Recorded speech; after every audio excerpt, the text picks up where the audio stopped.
नमस्कार, आप देख रहे हैं हमारा खास कार्यक्रम सांसों के सप्लायर। आपके साथ मैं हूं शंकर दत्त पंत। जहां एक और कोरोना लोगों की सांसों पर भारी है, तो वहीं दूसरी ओर अब सांसों के सप्लायर लोगों की जिंदगी से खिलवाड़ कर रहे हैं।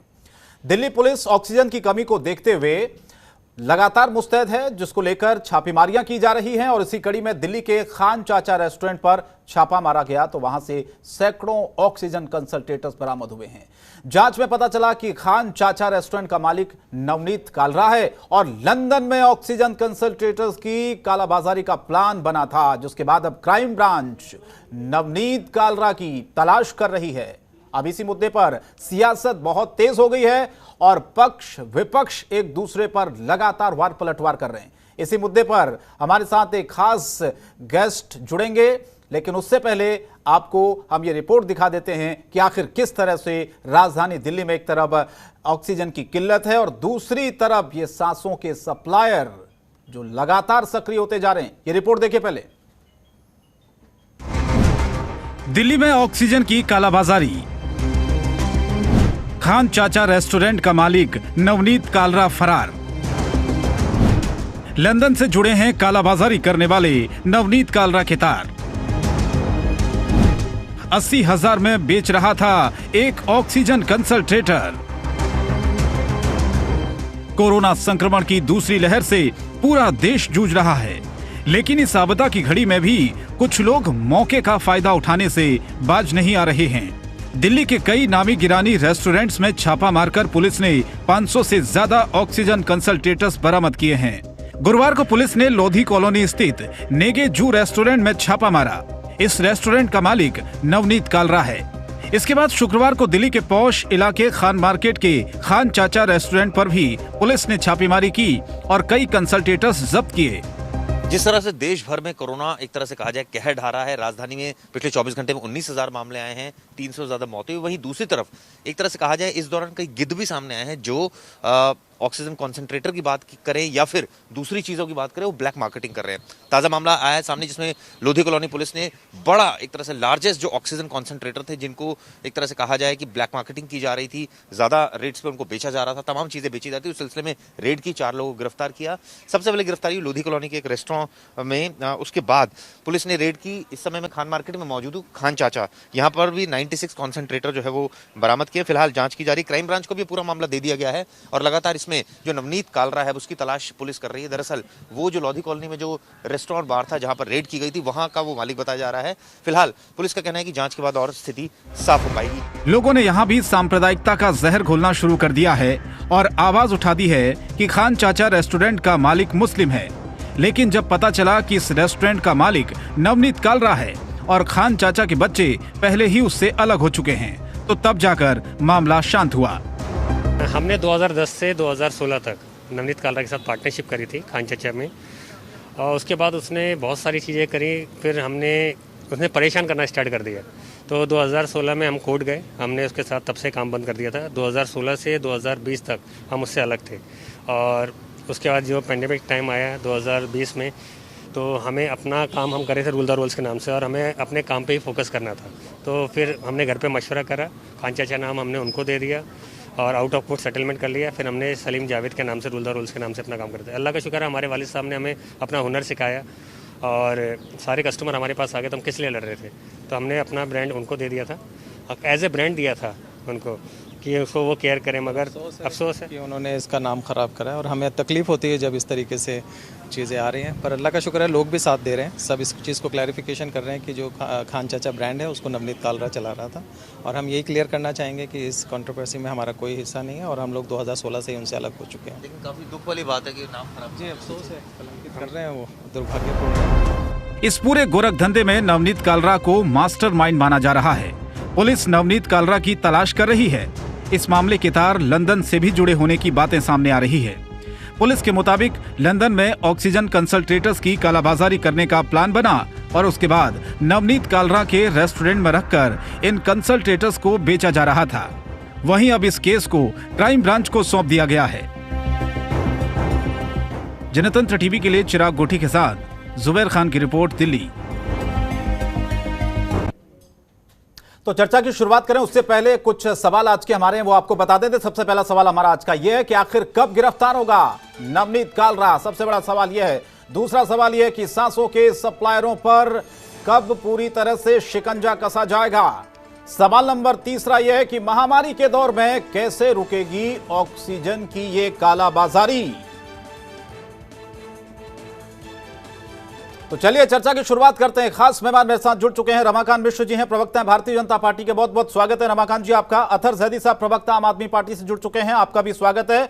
वेद भूषण जी हैं, रिटायर्ड एसीपी दिल्ली पुलिस के हमारे साथ जुड़ चुके हैं। आप तीनों मेहमानों का बहुत बहुत स्वागत करता हूं। सबसे पहले रमाकांत मिश्रा जी आप ही से मैं शुरुआत करना चाहता हूं। सवाल यह है कि महामारी है, लेकिन कुछ लोग इस महामारी को किस तरह से अवसर में बदल रहे हैं, मुनाफा कमा रहे हैं, सांसों का सौदा कर रहे हैं। खान मार्केट का जो हमने आपको पूरा अभी वाकया दिखाया, पूरी रिपोर्ट दिखाई, कुल मिलाकर कल और आज की बात करें 500 से ज्यादा ऑक्सीजन कंसंट्रेटर वहां से बरामद किए जा चुके हैं। लेकिन एक खान चाचा रेस्टोरेंट जहां से पुलिस ने छापेमारी की है, बड़ी मात्रा में 96 ऑक्सीजन कंसंट्रेटर बरामद किए। रमाकांत मिश्रा जी, मेरा सवाल यह है कि कालाबाजारी रुकेगी या नहीं रुकेगी? शंकर जी, निश्चित तौर पर आज के परिप्रेक्ष्य में अगर देखें तो निश्चित तौर पर ये एक परिवार अभी आंसुओं से भींगा हुआ है और इस आंसुओं से भींगने का जो वजह है वो महामारी है। कोई घर ऐसा नहीं है जो जिसमें वहां पर एक दो पेशेंट नहीं है, किसी ने अपने को नहीं खोया हुआ है। एक मानवता के नाते भी किस तरह से लोग इस आपदा में अवसर ढूंढ रहे हैं और अपनी कालाबाजारी करके जिस तरह से ये पैसे कमाने के चक्कर में लोगों को आहुति दे रहे हैं। जहां पर ऑक्सीजन कंसंट्रेटर अभी हॉस्पिटल में कमी हो रही है, वहां पर इस तरह से इसकी भर्त्सना जितनी कम की जाए उससे बहुत ही कम है। जहां तक बात है ऑक्सीजन कंसंट्रेटर नवनीत कालरा का, निश्चित तौर पर ये अभी फरार जरूर है, लेकिन चूंकि क्राइम ब्रांच को ये सौंप दिया गया है और ये देखिएगा जल्दी ही ये गिरफ्तार होगा। और कालाबाजारी का जहां तक प्रश्न है, न कि ये नवनीत कालरा, चूंकि ये कभी ऑक्सीजन कंसंट्रेटर की बात हुई है, रेमेडी शिविर का भी बात कह रहा हूं। एक मिस्टर हुसैन है जिसको नोटिस भी दिया गया है हाईकोर्ट की तरफ से। ये भी बहुत सारे अभी बाकी है, खास करके दिल्ली के परिप्रेक्ष्य में अगर देखा जाए तो अभी बहुत सारी ऐसी घटनाएं जिसमें कालाबाजारी, जो जमाखोरी है, वो चाहे ऑक्सीजन सिलेंडर की बात हो, चाहे वो रेमेडी शिविर की बात हो, चाहे मेडिसिन की बात हो, चाहे ये बहुत सारा अभी सामने आ रहा है मामला, और जिसको रोकना निश्चित तौर पर बहुत जरूरी है। क्योंकि इस तरह से सांसों का सौदा नहीं हो सकता, इस तरह से सांसों का सौदा नहीं हो सकता है। अब देखिए, जो प्रशासन है वो पहले से भी इसमें तत्पर है, लेकिन अब जो इसको तत्परता और दिखानी पड़ेगी, इसमें कोई ऐसा नहीं है जो कि चाहे वो गवर्नमेंट किसी की भी हो, लेकिन इसको तत्परता दिखा करके इस तरह की कालाबाजारी, इस तरह की जो जमाखोरी है, इसको रोकना पड़ेगा। और तब जाकर के इस जहां पर हम एक एक सांस के लिए, एक एक ऑक्सीजन सिलेंडर के लिए, एक एक कंसंट्रेटर के लिए हम लोग यहां पर जूझ रहे हैं, फाइट कर रहे हैं, एक एक सांस के लिए फाइट कर रहे हैं, वहां पर इस तरह की जमाखोरी बर्दाश्त से बाहर है। और ऐसे व्यक्ति को निश्चित तौर पर अगर डिमांड करूं तो इसको कड़ी से कड़ी सजा मिले, जिसमें कोई इसमें कोई इस चीज को कह नहीं सकता जो कि सचमुच में हम यही डिबेट करते रह जाएंगे। ऐसे गिरफ्तार तो होगा। देखिए, करना बहुत जरूरी है। जुर्म का के सौदागर हैं रमाकांत मिश्रा जी। अथर जैदी जी, मैं आपके पास आता हूं। अथर जैदी जी, ये पूरा जो नेक्सस है, जो नेटवर्क है, ये कैसे टूटेगा, आप ये बताइए। एक जो लगातार हमने एक लंबी फेहरिस्त दिखाई, मैंने रिपोर्ट में भी दिखाया कि किस तरह से कल से लेकर आज तक 500 से ज्यादा ऑक्सीजन कंसंट्रेटर अब तक पुलिस ने बरामद कर लिए हैं। दिल्ली पुलिस की ये सराहनीय पहल है, मैं बार बार इस बात को कहूंगा। लगातार पुलिस छापेमारी कर रही है, लेकिन कुछ लोग हैं अथर जैदी जो इसमें आपदा में भी मुनाफा कमा रहे, लोगों की सांसों से सौदा कर रहे हैं। इसमें एक सवाल मैं और जोड़ देता हूं। कपिल मिश्रा को आप जानते होंगे, उन्होंने यह आरोप लगाया है कि जो लोग, उनका ट्वीट है, आपको जानकारी होगी इसकी, उन्होंने कहा है कि सरकार चलाने वाले और उनके खास लोगों के घर से ऑक्सीजन सिलेंडर और कंसंट्रेटर बड़ी मात्रा में मिल रहे हैं, जबकि इनके अभाव में लोगों की जानें जा रही हैं। इस पर क्या कहना आपका? दोनों सवालों पर मैं आपका जवाब चाहूंगा। जी देखिए, जो भी हुआ है वो बहुत दुखद है, और इसमें चाहे कालरा हो या हुसैन हो, उन्हें यह समझना पड़ेगा कि कफन में जेब नहीं होती है। जब वो दुनिया से जाएंगे तो सब यहीं छोड़ के जाएंगे। उनको और जितने भी लोग इस तरह का काम कर रहे हैं, उनको ये ख्याल रखना चाहिए कि ये आपदा का अवसर है और क्या हालात हमारे देश में हैं, उनको इंसानियत को देखते हुए आगे आना चाहिए और लोगों की मदद करनी चाहिए जी। लेकिन ऐसा नहीं है, दिल्ली के अंदर बहुत बड़ी तादाद में एनजीओज हैं, बहुत बड़ी तादाद में लोग हैं ऐसे जो सामाजिक कार्यकर्ता हैं, जो काम कर रहे हैं, मदद कर रहे हैं लोगों की। अच्छा, कपिल मिश्रा के इस ट्वीट का आप समर्थन करते हैं? अतहर जैदी जी, आपने बहुत अच्छी बात कही, कोई भी हो उसको जेल में होना चाहिए अगर इस तरह से वो कालाबाजारी कर रहा है। उन्होंने ये लिखा है कि अपराध है, इमरान हुसैन को तुरंत जेल में होना चाहिए, केजरीवाल और उनके सभी मंत्रियों विधायकों के घरों की तलाशी लेना जरूरी हो गया ऐसे वक्त में। वो ये सवाल उठा रहे हैं। इमरान हुसैन का जहां तक सवाल है, इमरान हुसैन के और कालरा के केस में जमीन आसमान का फर्क है। इमरान हुसैन जो है वो विधायक है, मंत्री हैं दिल्ली में, और वो जो ऑक्सीजन बांट रहे थे वो फ्री में बांट रहे थे।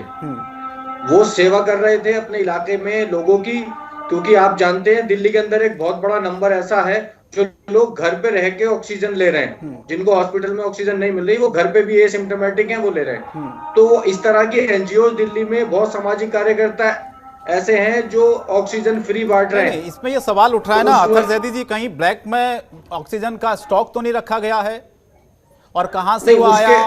और ऐसे वक्त में जब लोग एक सिलेंडर के लिए अतहर जैदी जी लंबी लंबी लाइनों में लगे रहते हैं, 24-24 घंटे लाइनों में लगे रहते हैं, 3-3, 4-4 गुना ज्यादा दामों पर सिलेंडर लेने के लिए तैयार हो रहे हैं, ऐसे में वो सवाल उठा रहे हैं कि इमरान हुसैन कहां से दे रहे हैं इतने सारे सिलेंडर लोगों को?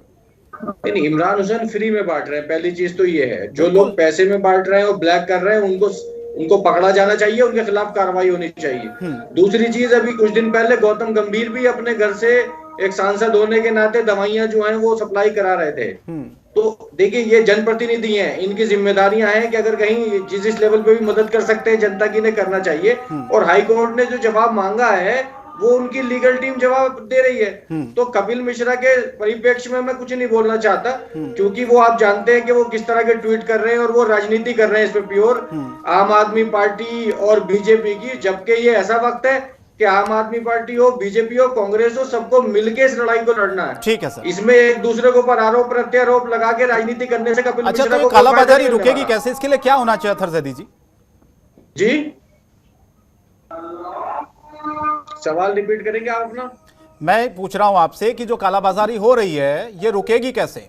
नहीं, कालाबाजारी के लिए हम शुरू से मांग कर रहे हैं कि दिल्ली पुलिस पूरी तरह से कार्रवाई करे, चाहे वो दवाइयों की कालाबाजारी हो, ऑक्सीजन की कालाबाजारी हो। दिल्ली पुलिस को दिल्ली सरकार की जिस तरह से भी मदद चाहिए हम उनके साथ खड़े हैं, जिस तरह से भी वो हमारी मदद चाहते हैं, लेकिन कार्रवाई होनी चाहिए ऐसे वक्त में ऐसे लोगों पे, और सख्त से सख्त सजा मिलनी चाहिए इन लोगों को। ठीक है, वेदभूषण जी मैं आपके पास आता हूं। सवाल यही है कि सर ये कालाबाजारी रुकेगी कैसे ऐसे वक्त में जब एक एक सांस के मोहताज हो रहे हैं लोग, ऑक्सीजन सिलेंडर नहीं मिल पा रहा है। और कल से लेकर आज तक खान मार्केट इलाके का मैंने जो पूरा आंकड़ा दिखाया, 500 से ज्यादा ऑक्सीजन कंसंट्रेटर बरामद हुए। खान चाचा रेस्टोरेंट की जिसका हम जिक्र कर रहे हैं वहां पर छापेमारी हुई, 96 ऑक्सीजन कंसंट्रेटर वहां से बरामद हुए हैं। मेरा सवाल यह है कि ऐसे लोगों पर क्या कार्रवाई होनी चाहिए, और यह कालाबाजारी अगर हो रही है इस आपदा के दौर में, ऐसे लोगों की कालाबाजारी कैसे रुकेगी और इनको सबक कैसे सिखाया जाएगा? शंकर दत्त पंत जी, दिल्ली पुलिस को, खाकी को और पूरे हिंदुस्तान की पुलिस को जी जो आज चुनौतियां हैं ये अनप्रेसिडेंटेड हैं, आजादी के बाद से आज तक नहीं आई थी। बिल्कुल सही कह रहे हैं। सामने मेन 3 चुनौती है। पहला है अपने आप को बचाना। 25 पुलिस वाले इस कोरोना के टाइम में मर चुके हैं। इससे पिछली लहर में 33 पुलिस वाले मर गए थे। 3800 पुलिस वाले आज बेड पर पड़े हुए संक्रमित है। पहला चैलेंज तो पुलिस वालों को अपने आप को बचाना है, क्योंकि बीमारी खाकी और डॉक्टर या पॉलिटिशियन को नहीं देखते। बड़े बड़े नेता इस दौर में मर गए हैं, पुलिस वाले मर गए, बड़े ब्यूरोक्रेट्स मर गए। दूसरी चैलेंज है कि आईसीएमआर की जो गाइडलाइंस है उनको दिल्ली पुलिस को या पूरे हिंदुस्तान की पुलिस को एग्जीक्यूट कराना है। आज आपको याद होगा सुप्रीम कोर्ट ने एक टास्क फोर्स बनाई है जिसमें 12 मेंबर्स होंगे जो पूरे इंडिया के लिए ऑक्सीजन या मेडिकल की किस तरह से सप्लाई हो, कैसे इस पे कंट्रोल किया जाए, कैसे सबकी जो दूसरे स्टेट की प्रॉब्लम है उनको सॉर्ट आउट किया जाए। तीसरा जो चैलेंज है पुलिस के लिए वो है जिनके बारे में आज आप बात करो, चाहे वो काल्ला हो। एक अकेला काल्ला नहीं है, यहाँ बहुत सारे गिद्ध बैठे हुए हैं। गिद्ध जो है मरे हुए को खाता है, ये जिंदे हुए को खाते हैं। ये लोग जिंदे आदमी को खाने पर लगे हुए, चाहे वो लंदन से ला रहे हैं, चाहे चाइना से ला रहे हैं। वो मुनाफा खेरी के इतना पागलपन की हद तक पहुंच गए हैं कि उनको ये नहीं पता कि वो कर क्या रहे हैं। जी जी बिल्कुल सही कहा। मेरी जो आपके चैनल के माध्यम से रिक्वेस्ट है कि जो भी इस दौरान के पकड़े गए हैं, ये तमाम नॉन बेलेबल ऑफेंस बनाए जाएं, सरकार इसका नोटिफिकेशन जारी करे, इनकी बेल ना हो, इनके ऊपर इतना पनिशमेंट और इतनी जुर्माना हो कि दूसरा आदमी देख के थर्राए कि यदि मैंने गलती की तो इसका बहुत बड़ा खामियाजा मुझे भुगतना पड़ेगा। अब जहां तक मुकदमों का संबंध है, दिल्ली पुलिस के पास जब भी मुकदमों की जानकारी आई है जी, आईपीसी की धारा 188 के अंदर मुकदमा दर्ज किए गए हैं, एसेंशियल कमोडिटीज एक्ट के अंदर मुकदमे दर्ज किए जा रहे हैं, डिजास्टर मैनेजमेंट एक्ट के तहत मुकदमे दिए जा रहे हैं, एपिडेमिक एक्ट के तहत मुकदमे दिए जा रहे हैं। और तमाम कोशिशों के बावजूद भी इस तरह की चोर बाजारियां नहीं रुक पा रही। उसका कारण यह है कि पब्लिक भी लालची है।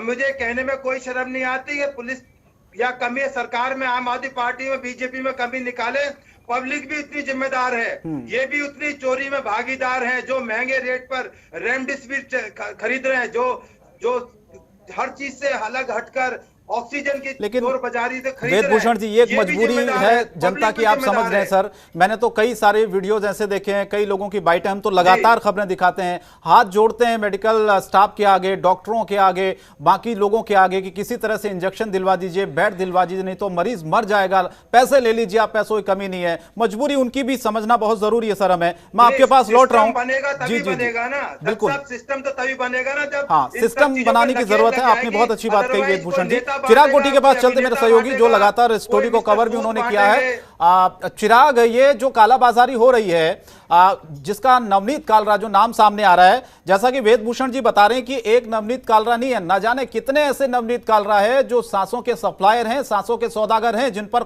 कठोर कार्रवाई होनी चाहिए और नजीर पेश होनी चाहिए कि अगर कोई ऐसे करने की हिम्मत करता है ऐसे वक्त में, आपदा के वक्त में, उनके खिलाफ बहुत कठोर कार्रवाई होनी चाहिए ताकि आगे से कोई ऐसा करने से पहले 10 बार सोचें। देखिए, होनी चाहिए और क्या हो रही है, इसमें बहुत फर्क है। आपने सवाल पूछा कि होनी चाहिए, तो सभी जानते हैं होनी चाहिए, लेकिन होती नहीं है। अभी भी आप देखिए, नवनीत कालरा बड़े बड़े ब्यूरोक्रेट से, पॉलिटिशियन से, तमाम लोगों से लाइसेंस चलता है इस आदमी का, और बहुत अच्छी बातचीत भी है। और खुद खान चाचा जो रेस्टोरेंट है, उनके जो 2 बेटे हैं, उनसे पहले इन्होंने पार्टनरशिप की, 2016 तक चलाया। उसके बाद अब अपना रेस्टोरेंट एक और खुला हुआ है लोधी कॉलोनी में, जहां रेड पुलिस ने मारी और वहां 4 लोगों को गिरफ्तार किया। अब 5 गिरफ्तारी टोटल इसमें हो चुकी है। जहां तक बात है, जो वेदभूषण जी भी जिक्र कर रहे थे, बड़ी अहम बात बोल रहे थे कि हमें भी समझना पड़ेगा। लेकिन सवाल ये है ना कि अगर मार्केट में हमारा हम अवेलेबल कोई चीज है नहीं, हमारा पेशेंट हो रहा है सीरियस, हमें चाहिए ऑक्सीजन कॉन्सेंट्रेटर, तो मजबूरन हमें 40,000 के 70,000 भी देने पड़ते हैं। वो इसलिए देने पड़ते हैं क्योंकि हमें अपने पेशेंट को बचाना है। अगर मार्केट में कोई चीज आसानी से अवेलेबल हो तो ऐसी कोई दिक्कत ही ना है। ये जिम्मेदारी किसकी है? ये जिम्मेदारी है सरकार की। हर चीज सरकार की जिम्मेदारी बता देना, ये भी कोई समझदारी नहीं है। सरकार कहती है क्यों, जो हमने क्या मना किया है किसी भी जो सप्लायर है उसको कि वो खरीद नहीं सकता, इसको बेच नहीं सकता। तो सवाल ये है कि सिस्टम वाली बात है। बात ये नहीं है कि जो है वो इतने महंगे कालाबाजारी चल रही है। कालाबाजारी तभी हो रही है जब चीजों की कमी है, जब लॉकडाउन लगा हुआ है, जब ऐसी पेंडेमिक में किसी को अंदाजा नहीं था कि ये हालात आ जाएंगे।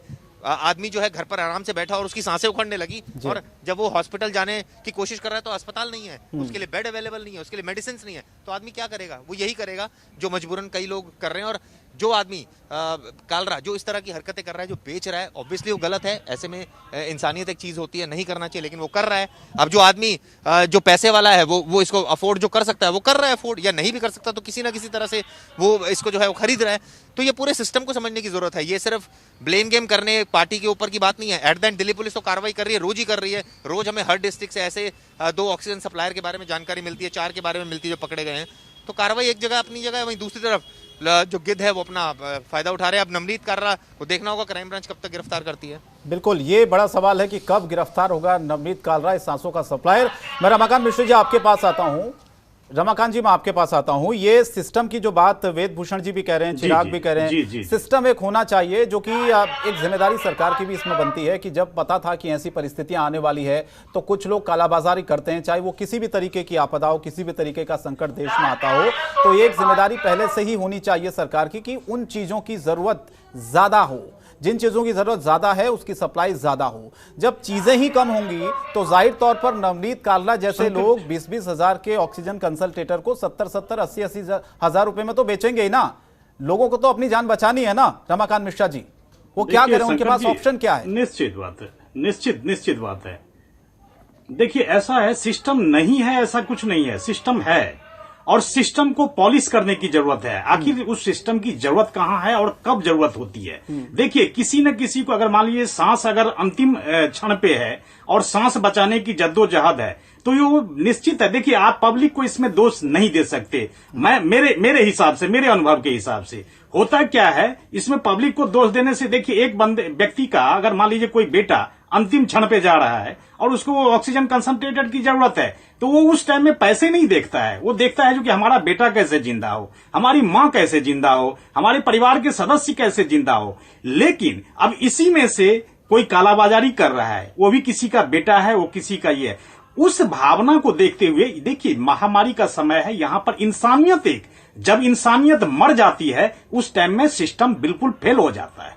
आप सिस्टम कर लें चाहे कुछ भी कर लें, फेल हो जाता है, असफल हो जाता है और उस इंसानियत को जगाने की जरूरत है। और वो इंसानियत कुछ ऐसे गिद्ध बैठे हुए हैं जो इस महामारी के क्षण में जिनको वो चीज नहीं करना चाहिए, चाहे कालाबाजारी हो चाहे कुछ भी हो, नहीं करना चाहिए। जहां पर एक देवता के स्वरूप में वहां पर खड़ा होना चाहिए, वहां पर वो दानव के रूप में खड़े होते हैं। ये बहुत बड़ी विडंबना है। इस या तो इंसानियत मर गई है या पता नहीं क्या हो गया है इस देश को। इस मैं कह नहीं सकता जो कि मतलब क्या पोजीशन है, क्या स्थिति है। एक एक सांसों का जिस तरह से अभी मूल्यांकन हो रहा है, एक सांस लाखों में बिक रहा है, एक सांस 2-2 लाख में बिक रहा है। ये बहुत बड़ी विडंबना है। सिस्टम है, सिस्टम नहीं है ऐसी कोई बात नहीं है। अगर सिस्टम नहीं है तो फिर इस कालाबाजारी को रोकने के लिए वहां पर छापा कैसे पड़ा? तो सिस्टम तो है, इसमें तो कोई दो मत नहीं है। दूसरा, सिस्टम को पॉलिश करने की जरूरत है और इंसानियत को जगाने की जरूरत है, मानव बनकर के नहीं, देवता बनकर के।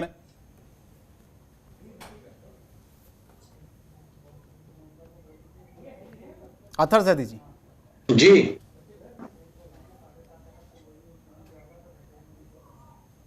अथर जी, आपको मेरी आवाज आ रही है? तो रमाकांत जी ने सवाल उठाया कि सिस्टम ठीक है, उसको थोड़ा सा पॉलिश करने की जरूरत है। अगर सिस्टम ठीक होता तो फिर नवीन कालरा जैसे लोग किस तरह से कालाबाजारी कर रहे होते क्या? नहीं, मैं पिछले 20-25 दिन से ये जो एक वर्ड है ना, ये बहुत न्यूज चैनल पे सुन रहा हूँ, सिस्टम सिस्टम सिस्टम। सिस्टम क्या होता है? सिस्टम कुछ नहीं होता। सिस्टम होती है गवर्नमेंट, सिस्टम होते हैं प्रधानमंत्री, सिस्टम होते हैं मुख्यमंत्री। ये सिस्टम वही चलाते हैं। उसमें चाहे कांग्रेस के मुख्यमंत्री हों या आम आदमी पार्टी के हों या बीजेपी के हों, सिस्टम को पॉलिश करने की जिम्मेदारी उनकी है, सिस्टम को ठीक से चलाने की जिम्मेदारी उनकी है। ये देश उनको वोट देके उनको मुख्यमंत्री बनाता है, उनको प्रधानमंत्री बनाता है। तो ये सारी चीजें उनके कंधों पे हैं जिम्मेदारियां कि वो सिस्टम को कैसे चलाते हैं। तो हम अपनी नाकामियों को सिस्टम का नाम देके उसके पीछे नहीं छुपा सकते पर्दे के।